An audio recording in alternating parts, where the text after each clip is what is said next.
I spent 12 years serving in the army. And in those 12 years, I think since we were from a fighting arm, right? So the Armored Corps is the tanks.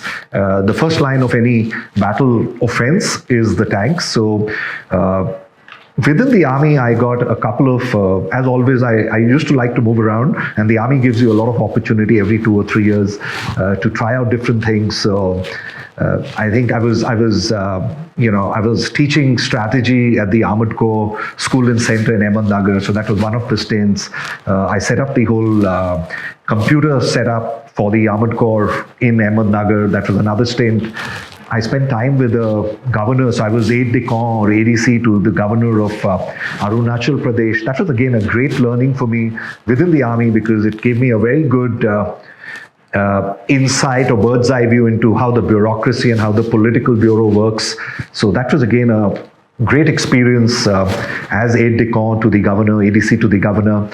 We were in J&K for about six and a half years, being a fighting arm. So that again was a very different exposure of the real world and a lot of lessons at that early age on leadership and how it works, even without pips on your shoulders.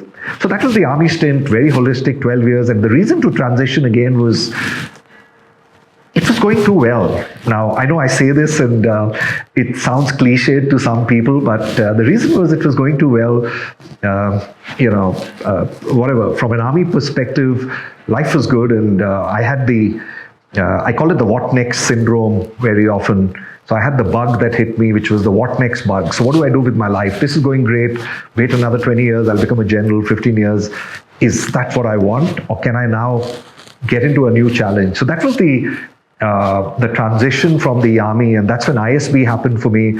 I was very keen on either going into an INSEAD in Fontainebleau or to get a Wharton degree, and that's when I heard from a friend of mine that there's this new school in Hyderabad.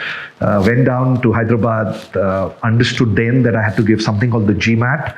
I was quite naive, right? It was straight from the army, 32 years old, 33 years old. Met up with the then Dean, Ajit. We had a great conversation, and that's how I invented and got into ISB.